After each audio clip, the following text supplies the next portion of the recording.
jàngeen jëf 26 minutes pour décrypter ni ki tey ab syndicaliste la ñuy dalal ki ñuy wax Abibatou Sylla bokk ci CSA moom nag la ñu war a waxtaaneel ay ponk yu bari bokk na ci wàllum actualité ci wàllum politique nañ ko ci ñam tuuti wala boog nañ ci ñam tuuti nañ wax tamit ci wàllum social bi ci wàllum économie ak fi réew mi toll loolu yëpp moom la ñu war a dëxëñ ni ki tey dalal Abibatou Sylla xanaa rek daal di koy bàyyi moom mu présenté wu Abibatou Sylla na ngeen def. aleykum salaam Cheikh maa ngi fi maa ngi si jàmm salaamaaleykum auditeur auditrice Sen Direct maa ngi leen di nuyu kenn ku nekk sa tur ak sa sant di leen jaajëfal di wax ni maa ngi kontaan tey si dalal bi ngeen ma dalal fii si seen studio bi di leen ñaanal yàlla mu gën a avancé ci kaw ci kanam. man nag maa ngi tudd Abibatou Sylla man maa jiite jigéenu confédération des syndicats autonomes du Sénégal ñu koy wax CSA confédération bi nga xam ni secrétaire général bi Elimane Diouf la tudd donc tey ma teewoon fii pour bëgg ñëw ñu waxtaan ci waxtaanu àdduna bi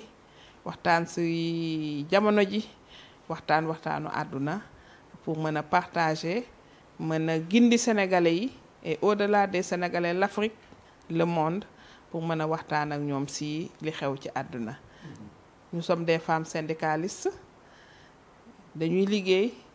ak ay jigéen yoo xam ne fépp la ñuy jóge kon dana baax de temps en temps ñuy génne suñu kàddu di ko jëmale ci ñooñu loolu laa amoon di ko nuyoo pour l'instant en attendant ñuy avancer. alors di leen gërëm di leen sant. jaajëf fondamentalement jigéen ñooñu ngeen jiite wax nga ko sànq am nañu ñoom ay mbébét léeg-léeg mbébét bi lan lay gën a nekk. waaw centrale confédération des syndicats autonomes du Sénégal dafa ëmb ay góor ak ay jigéen yi nga xam ni maa nekk seen njiit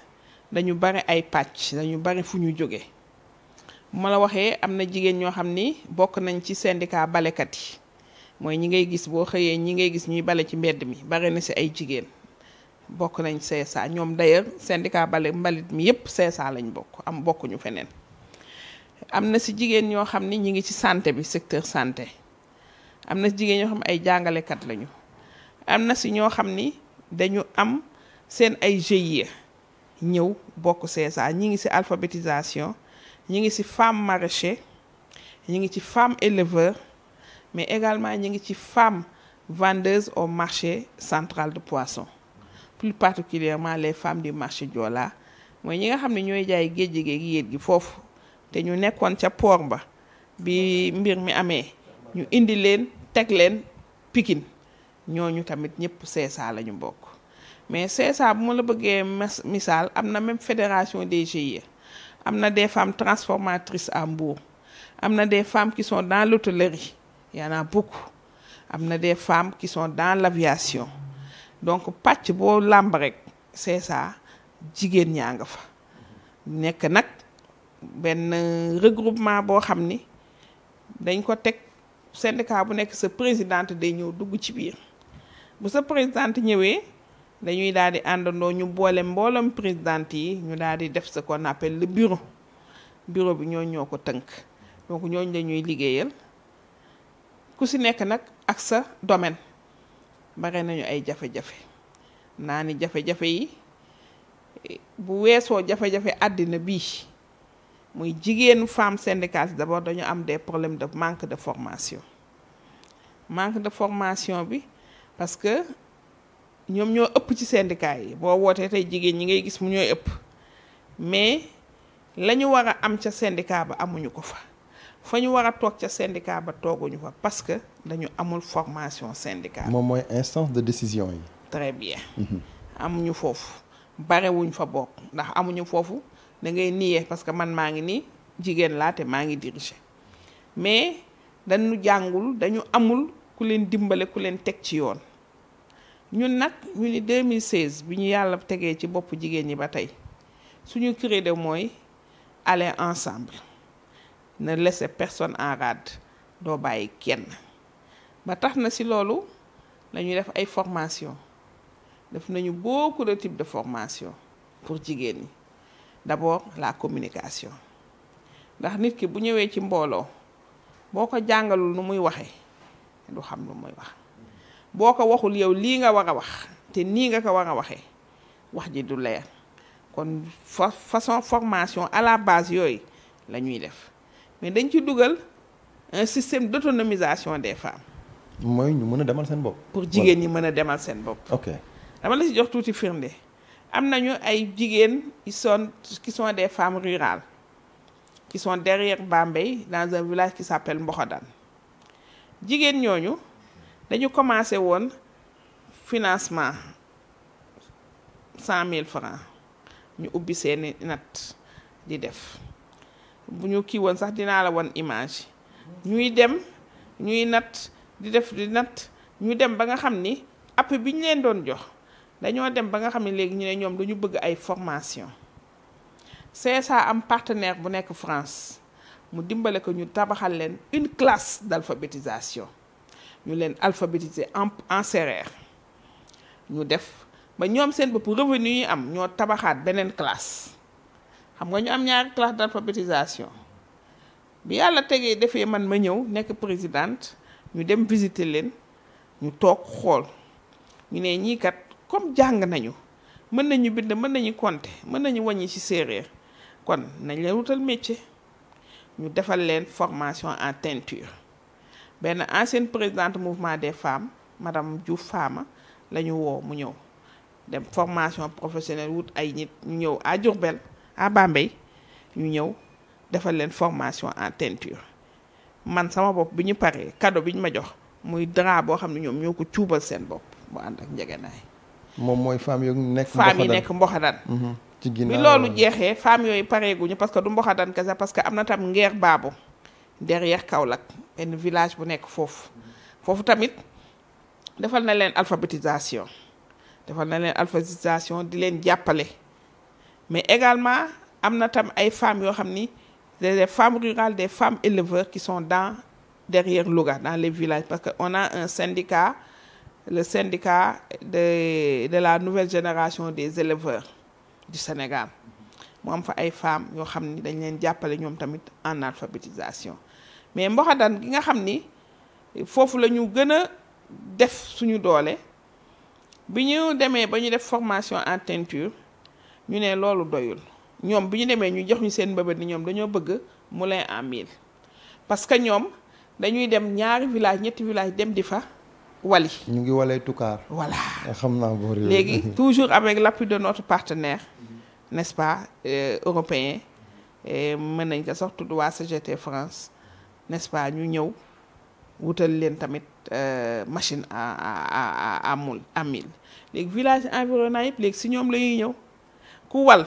joxe ñaar dërëm à l'époque loolu lañ doon app léegi dañ koo yokk def ko 25 donc nit ñi dañuy rang ça veut dire que dinañ ci am revenu maintenant suñu mbëbët ci ñoom mooy wutal leen courant te bëgg nañ ko parce que nit ki boo koy dimbale doo ñëw rek quand tu disperses tes forces jigéen ñi duñu am da ngay ñëw nga jël benn taab yi nga ne xaaral ñii kat fii laa leen jële fii laa leen bëgg yóbbu donc ñun système boobu la ñuy doxee au niveau de la CSA. kon d'une manière générale le secteur informel bokk na ci ñi ngeen di gën a soutenir. waaw bokk nañ leen ñu gën a soutenir rawatina ci mbas mi bi mbas mi dikkee lépp a nërmeelu mais encore dañ leen defal ay kit yoo xam ni day tolloog à peu près 30 € parce que dañ financement bi ñu am nañ leen woo ñoom bi ñu ñëwee ñu séddale leen ko parce que on n'a pas voulu leur donner en nature on a voulu jox leen ko en espèce muy jigéenu Ngeer Baabu muy jigéenu Mbokhodane ñu ñëw ñu jàppale leen ce qui leur a permis loolu moo leen may ñuy dem ba nga xam ni ñi ngi autonomiser seen bopp dañ leen di jële Dakar bu ñuy def activité yu ñëw témoigner en tant que femme rurale te am yeneen ak yeneen yoo xam ne ñu ngi koy def am nañ tamit ay jigéen yoo xam ni ñi ngi fële ci mbayum ceeb bi ñooñu tam ñu ngi ubbeeku ak ñoom yaa ngi dégg ñu ngi lal collaboration ak ñoom it bu ñu demee ba waa Mbokhodane ñoom tam sentir nañu seen bopp ni ñi ngi avancé bu ko defee nga jël beneen pàcc dem ci may jeexale rek ci mbas mi bi mu dikkee comme ni ma ko wax def nañu ay savon ay mada du ma lim tout le matériel yoo xam ne dañ koy soxla dem dimbale ko ay femmes. ba si nii yu bokk ci seen CSA ñu bokk ci confédération des syndicats. ba si nii am nañu suñu fédération des GIE du Sénégal dañoo war a def sensibilisation dépistage cancer les cancers de la femme. ñoom bu ñuy dem jotoon nañu encore amoon nañ fa tam tuuti ndimbal bu fa nekkoon muy ay saabu ay gel ay eau de javel fas nañ yéene wuti ay moustiquaires dolli ci normalement le 24. ci octobre bi ci octobre bi ñu profité ci octobre rose bi di sargal jigéen ñëpp. fas nañ yéene ñoom it bu ñuy def ñun ñu ñëw fekk ci leen appuyer leen en matériel bi parce que ku ñëw nga jox ko saabu jox ko eau de javel jox ko mada jox ko moustiquaire kooku dina am ci lu mu jàpp. syndicat nag amul xaalis li nit ñi contrairement à ce que li nit ñi yaakaar amul xaalis mais am nañu ay kàngam yoo xam ne am nañu xam-xam boo xam dinañ ko doxal ba nga xam dinañ mën a trouver des voies et moyens.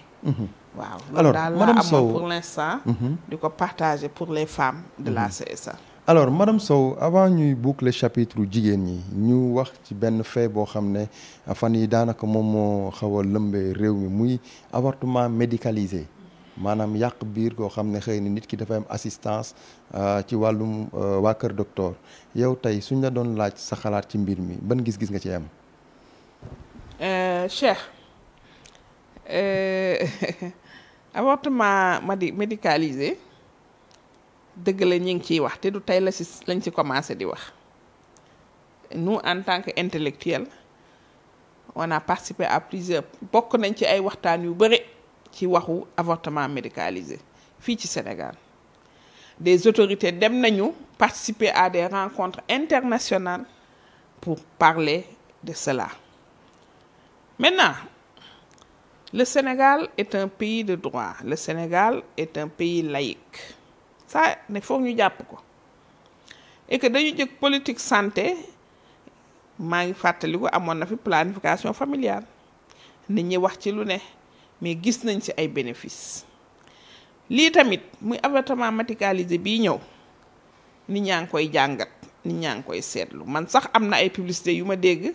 xale bu jigéen bi ni waaw maa ngi am ñaar fukki at ak juróom am naa doom aw ma kii parce que dañ ma violé mënuma jàngi nangam sangam buy jàll dans les médias. Man bu fekkente ne ni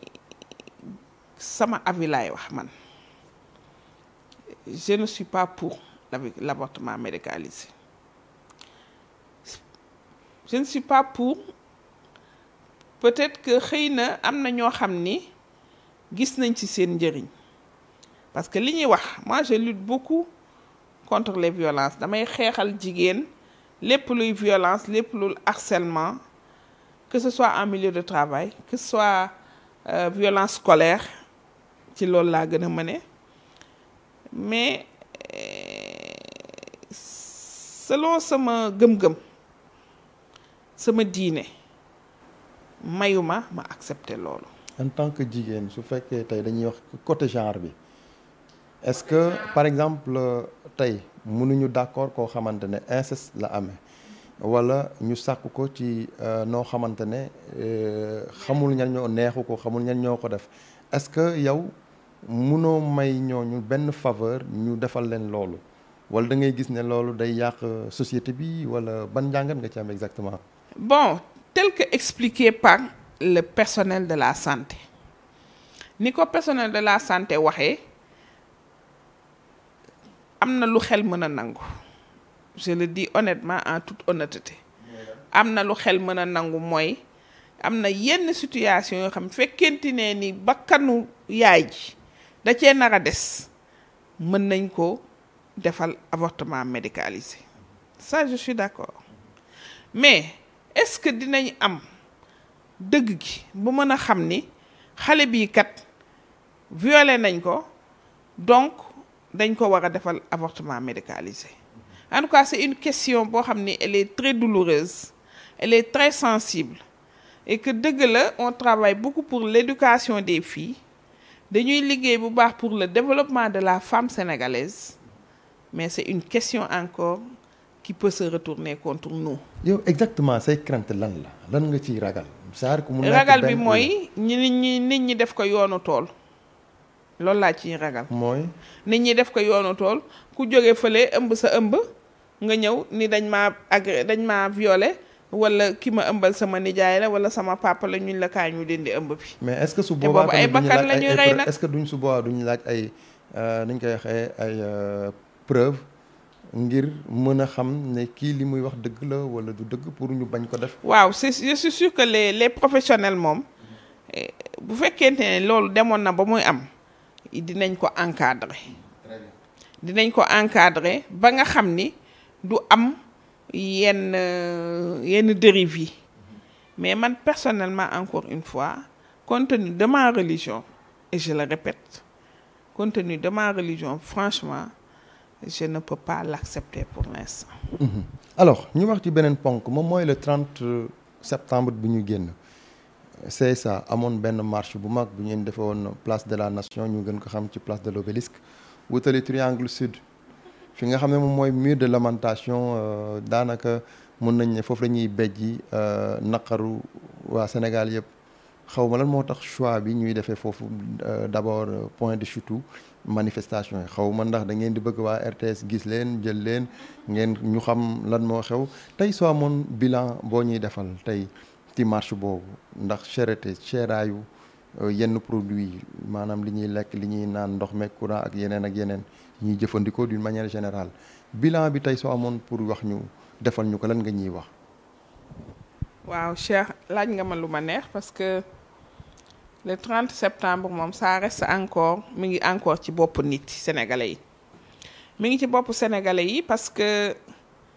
confédération des syndicats autonomes dafa bokk ci les 4 centrales les plus représentatives dans ce pays dañ dem élection première élection ñu nekk 3e ñu demaat élection en 2017 waaw ñu demaat élection en 2017 ñu nekkaat occuper le même rang donc tey état bi du ñu def te woowuñu bokkuñu ci négociation yi ba jàppale état jotee centrale syndicale bu mel na CSA ak yeneen les plus représentants dañoo dajale seen xaalis dem jàppale état bi ci Covid bi. ok yéen. waaw 10 millions. moom ngeen dugaloon. les 4 centrales les plus représentatives dem jox appui état bi ñuy dem. mbas mi dëgg la l'État est en train de faire des efforts mais dafa doyul. loolu moo tax dafa doyul. moo tax ngeen bañ deuxième vague. moo tax ñu bañ ni bi ñu toogee liggéeykat yi ñu ngi leen di dàq licenciement abusif liggéeykat yi ñu ngi leen di toroxal liggéeykat yi ñu ngi leen di boddi te loolu ku bokk CSA. syndicaliste bu nekk sax won ko nag waxantuma ak ñun waa CSA bi ñu toogee nag analyser situation sociale au Sénégal te les syndicats de branche les syndicats la base ne ñoom ñoo jóg ni il faut ñu jóg dem seeti secrétaire général Elimane Diouf ni que nous on veut manifester il faut ñu wan état bi que ni ñun lii ñu nekkee neexuñu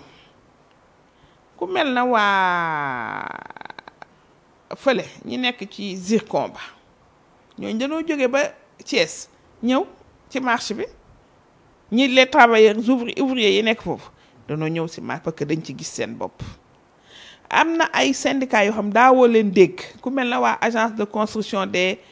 bâtiments et édifices de l'État public la mais ñëw nañ ci marché bi. moom mooy bi grand Amady Dieng jiite. bi Amady Dieng jiite Amady Dieng. très bien puisque Socé Dione moo ko njëkkoon jiite avant ñu koy kii. voilà mais avec Amady Dieng comme il y a beaucoup d'améliorations il faut le dire il faut le reconnaître mais pour te dire que je l'ai simplement cité j'ai simplement cité le syndicat mais pour dire que tous les secteurs n'est-ce pas tous les syndicats de branche de la CSA dañu réclamer woon cette marche le 25 juin on a tenu une réunion de secrétariat et les syndicats on a recensé toutes les inquiétudes si la ñuy décider ni mois de septembre CSA dafay def un mois d'action moo tax ñu programmer def une grande conférence de presse bi conférence de presse bi jeexee si lañ si teg marché bi c'était programmé depuis le mois de juin la cherté de la vie duñ ko waxati ministère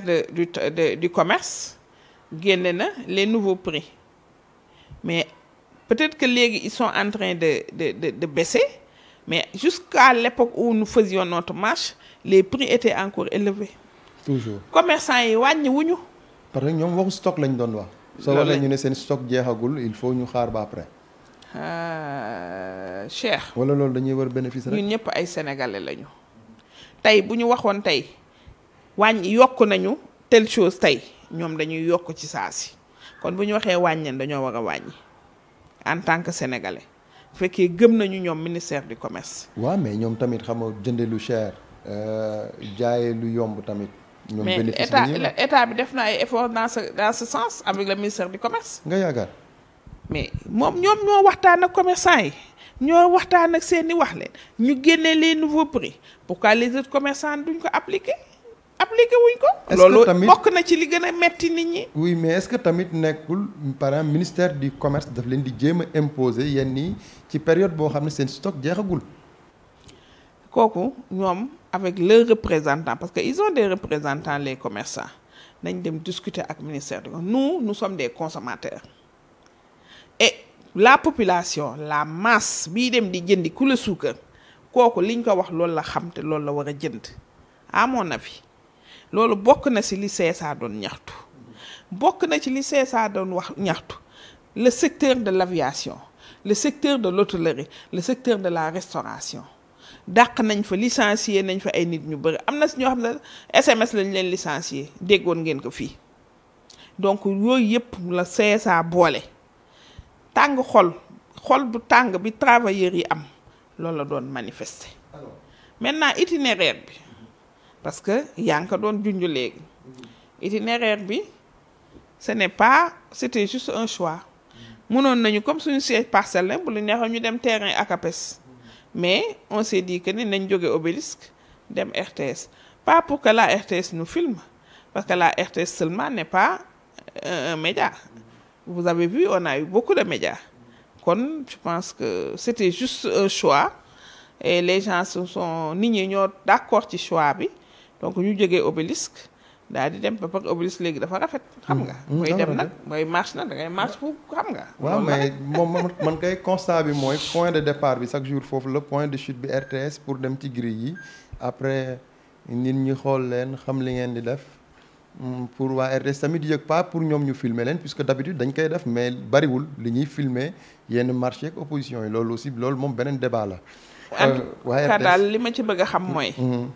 ñun confédération des syndicats autonomes du Sénégal marche nañu la marche a été encadrée travailleurs yi gis nañ ci seen bopp ndax am nañ satisfaction ne serait-ce que demander à leur centrale de sortir dans la rue génn de la façon la plus correcte ça c'est un plus pour une centrale syndicale. alors léegi ñaari poñ moo ñu desee ci biir marche boobu yaakaar naa war ngeen cee dëxëñ wàllum inondation yi ndax jamono yi ngeen di marche boobu Kër Massar Diamaguène ak yeneen barab bari woon nañ ndox lool est-ce que loolu bokkoon est-ce que da ngeen doon jot ay plainte ak ay complainte ñoo xam ne ñoom ñooy yeewoo ci gox yooyu ak ban taxawaay ngeen ci amoon. ñun taxawaay biñ ci am xam nga lu ñu njëkk a def dem xooli parce que dañoo am ay camarades yuy dëkk foofu donc bu fekkente ne yow ñi ngay liggéeyal. boo leen woowee kaay leen liggéey si ñu ne man kat mënuma génn ndax ndox mi bu fekkee yow mat nga li nga doon da ngay dem nga xoole donc on a fait d'abord un état des lieux bu ñu defee état des lieux koo def constat boo xoolee suñu publicité bi lan lañ ci def améliorer revoir la gestion des inondations xam nga li ma wax améliorer et revoir la gestion des inondations parce que inondation bi quoi qu'on puisse dire l'État sort de l'argent mais fan la xaalis bi dugg lan moo tax bu tawee buum dellu sa mboy ga loolu moo jar a wax fan la xaalis bi jaar état bi ci boppam dafa war a def étude xam lan phrase bi fan la jaar lu tax infrastructure yi nii lañ ko defewuñ ko nii lan moo tax saa yu tawee muy dikk. ñun nag syndicat si xam nga lan la ñuy def dem def état des lieux ñëw dénoncer mettre ka sur la table à nu te yéen sax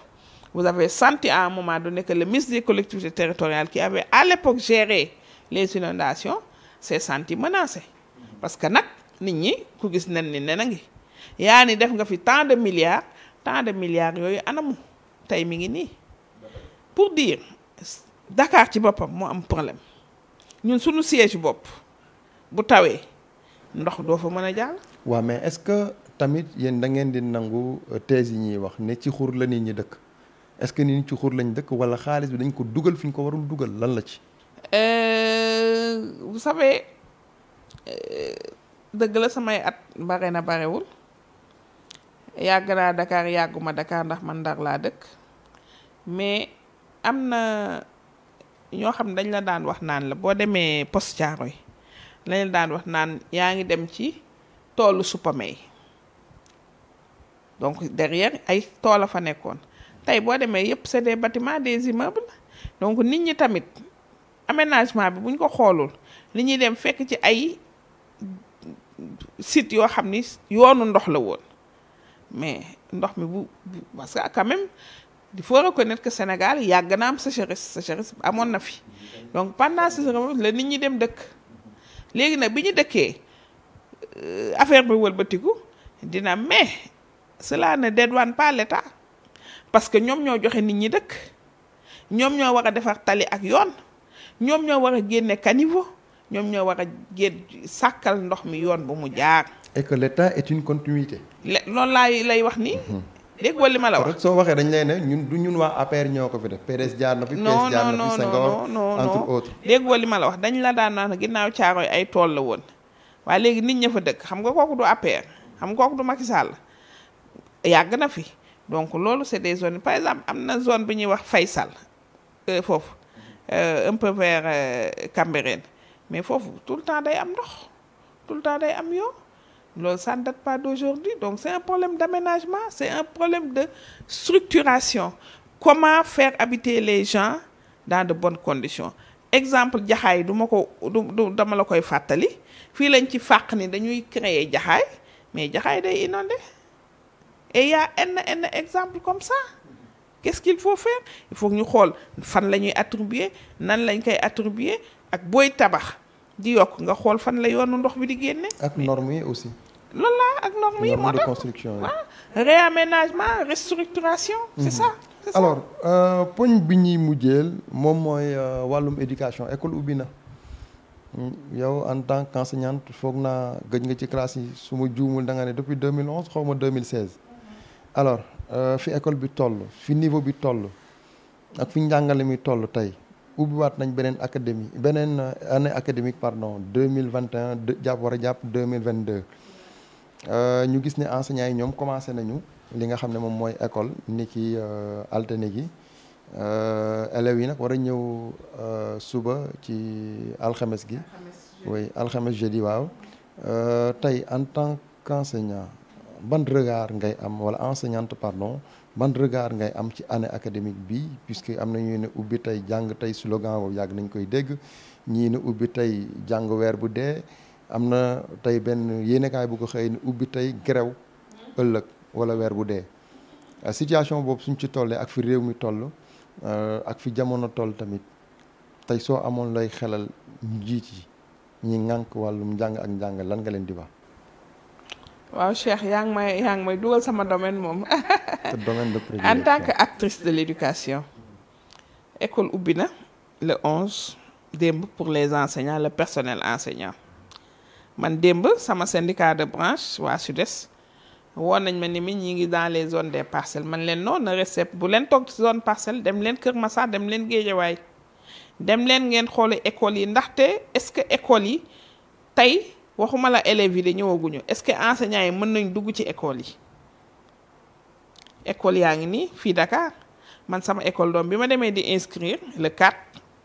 dama gis école bi nu mel ma ne intendant bi j'espère que école bi daa ngeen ko désinfecté mun ma semaine prochaine maa ngi xaar alxames ma dem ma gis te ça fait partie des écoles privilégiées de Dakar kon bu loolu amee il est normal que état bi le ministère de l'éducation nañu vérifier d'abord ndax école yi amul ndox zone Pikine zone Guédiawaye zone Tëngéej et partout foo xam ni ndox mi bu leen fàtte nit ñi dañu dem dëkk ci école yi est-ce que nit ñi génn nañu am nañu naan ubbi tey jàng tey c'est un bon slogan mais est-ce que cette année mën na am ren ndox mi dafa bëri c'est un concept bon nit ñi doon ko jéem a appliquer. mais apparemment un concept creux aussi. bon creux je vais pas juger de la valeur mais man li ma gis laa wax mooy c'est difficile à réaliser neexuta si contexte bii ñu nekk léegi Sénégal fan yii ne neexul wax ubbi tey jàng tey du ñàkk nag xëy na am na ñu koy def parce que école privée yaa ngi fi mais les écoles publiques ubbi tey jàng tey c'est difficile à réaliser c'est vrai que nag enseignant école la am élève école la am donc bu seeni conditions réunir dinañ jàngale normal mais bu seeni conditions réunirul duñu jàngale kon ñii di menacer naan ubbi tey grève tey wala ubbi tey grève fin du mois ils sont dans leur logique na ngalawaay association parents d'élèves yi les acteurs du système éducation nationale nañu fexe ba ñay wax naan ubbi tey grève fin du mois bu mu leen ca fekk te loolu lenn rek moo ko mën a waral na école yi set na tablement yi mot na jàngalekat yi doy fekkente ne ni jàngalekat yi doyul nga ubbi classe amul ñu ko jàngale xoolal la muy def donc ça c'est vraiment des dispositions yoo xam ni éducation nationale daf ko war a jël pour que année scolaire apaisée pour que ñu am une bonne année scolaire jóge nañu ci ñaari at yu xaw a jafe 2020 2021 yu metti pour suñu doom yi ñu metti pour jàngalekat yi yu stressant pour jàngalekat yi bu leen fàtte violence yi fi amoon en fin d'année stress bokk na ci li yóbbu woon loolu dëgg la indiscipline am na mais tamit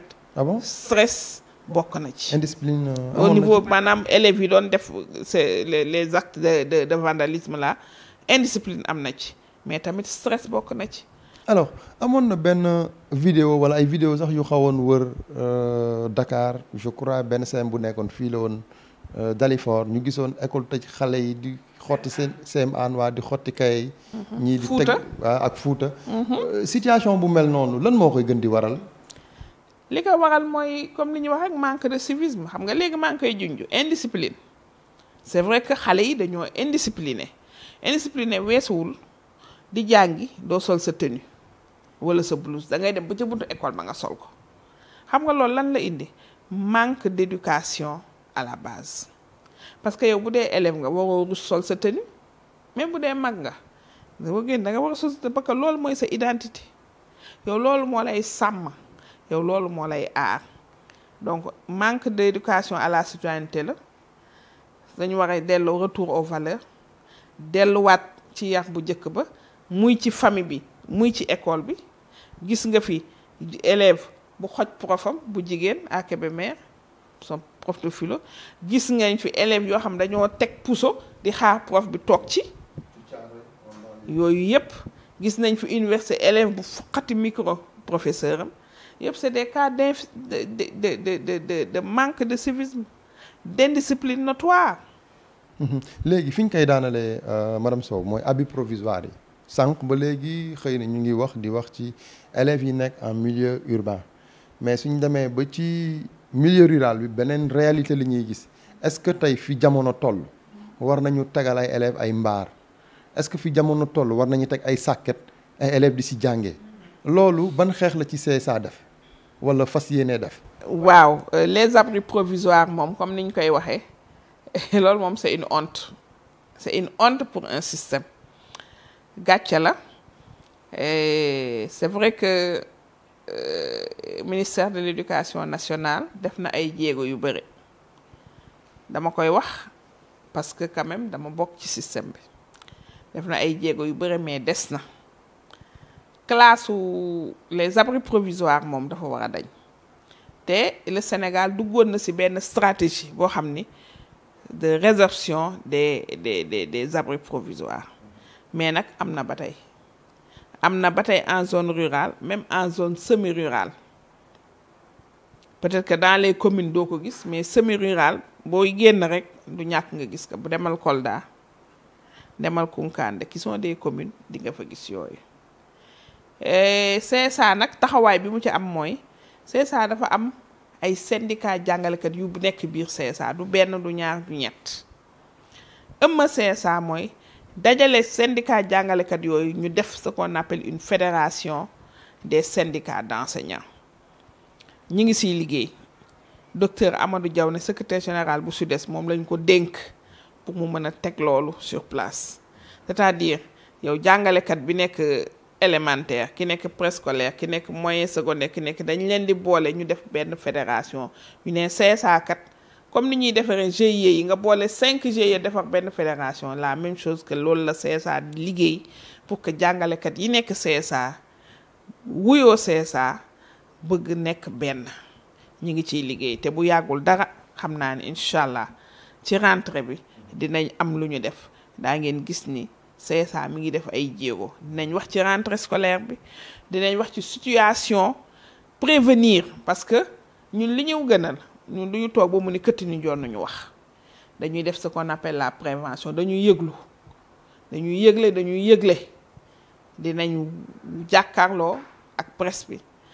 wax ak ñoom yónnee ko ministère éducation nationale wan leen ni ñun kat jàngalekat yi nekk CSA lii la ñu bëgg defale lii la ñu gis comme lu baax lii la ñu gis comme loo xam ne war nañ ko jooyanti lii la ñu gis comme menace parce que loolu moo am menaces yi nag dinañ ci appesantir pour que ñu mën a am une bonne année scolaire parce que suñu ay doom suñu ay sët suñu ay jarbaat dañ leen bëgg dugal dans de bonnes conditions ñu jàng bu baax loolu daal la CSA fas yéene def te xam naa mi ngi ciy taxaw ak le secrétaire général de la CSA Elimane Diouf. xanaa soo ñu ko permettre rek mooy nekk laaj bu mujj bi ci wàllum tàggat yaram gis nañu Sénégal Namibie aller retour dafa dóor gis nañ tamit coow li tàmbalee juddu diggante ministre bi nga xam ne moo ŋànk lépp li jëm ci wàllum tàggat yaram muy Matar Ba mii ne il faut ñu jël CAN bi qualifié mondial Qatar 2022 sinon Aliou Cissé day dem tontu bi tey moo nekkoon du Sénégal rek moom moo bëgg jël CAN bi am na 5 ba 6 coow loolu tàmbalee jóg soo gisee ma la koy laaj en tant que ndar-ndar. waaw moo xam ni sport dafa am doole. waaw ñun de. sport moom dañ koo bëgg te on a eu des sommités dans le monde ku wax ma wàdd xam nga Amara Traoré ngi nii kenn du ko nattable suñu doom suñu frère El Hadj Ousseynou Diouf kooku ñoo bokkoon alxuraan bi ñu jàngee ñoo bokk daara ju ñu jànge mais suñu doom Ismaïla Sarr xam nga donc vraiment on a assez d'exemples Saint-Louis nag comme ni nga wax dëkku football la ñu profité de nuyuwaale suñu mag Lay Diaw nga xam c'est une référence Saint-Louisien bon teint comme ni ñu koy woowee Sénégal daa war a jël coupe d'Afrique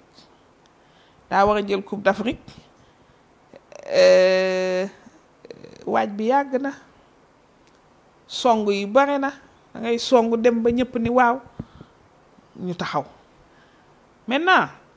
coow dina jib parce que bëgg-bëggu sénégalais yi moo demee noonu sénégalais yi ñoo bëgg le ministre des sports noonu la mën a doxale il gère une politique lay gérer il faut mu def de sorte que sénégalais population bi am satisfaction maintenant pour Aliou Cissé l'entraîneur il faut voir les conditions de son recrutement. Quelle a été sa mission? Quelles ont été les contraintes? Lan lañ ko santoon lan mooy objectif am est-ce que jot na ko est-ce que jotu ko? Je n'ose pas dire qu'il est capable ou qu'il n'est pas capable parce que quand même ak Aliou Cissé on a eu quand même de bons moments. Maintenant est-ce que mën na il est aussi endurant pour que dem ba période boobu je pense qu'on a prolongé son contrat. Et que à l'issue de ce contrat en principe il doit pouvoir nous ramener la coupe. Oui mais échéance yi la ñu wax yi ñuy wax kay yàggatul dara. yàggatul dara ñaar ñetti weer la. ñaar ñetti weer est-ce que tamit proférer ay menaces noonu tamit bokk na ci politique bi. waaw ça c'est une forme de harcèlement et le harcèlement est banni par tout le monde. Bon, c'est la politique, hein, c'est la politique. Peut-être qu'il pense que s'il le harcèle, il va pouvoir se surpasser, mais bon. En tout cas li ma bëgg daal mooy man daal sama yéene mooy voilà Sénégal jël Coupe d'Afrique wax dëgg si yàlla nag man maa ngi fàttaliku que 86 j'étais au lycée dañ daan daw mel na ay yu kenn xamul di dem dellu si et cetera. Je me rappelle en 2002 5 heures du matin j'étais à Kaolack dañ daan yeewu nekk di seetaan match donc yooyu yëpp c'est parce que passion bi ñu am la et que wax dëgg si yàlla nag Cheikh jot na coupe bi ñëw Sénégal man daal nu mu mën a ñëw daal na ñëw ak jàmm rek bëgg nañ ko lool waaw. jërëjëf kon mu nekkoon madame Sow bu CSA moom lañ doon dalal ni ki tey ci 26 pour décrypter waxtaan bi sax xam naa ne tey moom ëpp na 26 ndax neex gi mu neex ak tamit xam-xam bu mu ci génnee xanaa rek di la jaajëfal madame Sow. waaw merci Cheikh di waxaat rek à toutes les femmes di leen ñaaxaat jigéenu CSA. jigéen syndicat jigéen tout court wax ne ñi ngi ci weer boo xam ne weer bu am solo la muy octobre rose nag maanaam weer yëpp sax dañoo waroon nekk octobre rose kon képp jigéen boo xam ne damay woote appel am nga occasion def dépistage les cancers de la femme il faut le faire ñun de CSA taxaw nañu temb pour jàppale jigéen ñi fu ñu mën a defee dépistage fu ñu leen mën a sensibiliser pour si feebar yooyu nga xam ni jigéen lay laal te mu metti lool te ñu gis ni jeexital bi lu si ëpp day xaw a indi dafa doy waar loolu daal bu ma doon amoon appel bu may def moom laay wax di ziar ñëpp ci octobre rose bi di wax ni yal nañu yàlla may jàmm di kontaan si invitation bi di wax ni vraiment la discussion a été de taille et que merci et bravo. jërëjëf kon mu nekkoon madame Sow ni ma ko waxoon sànq ñu joxantewaat rendez-vous ci beneen semaine ak beneen invité jaa ngeen jëf.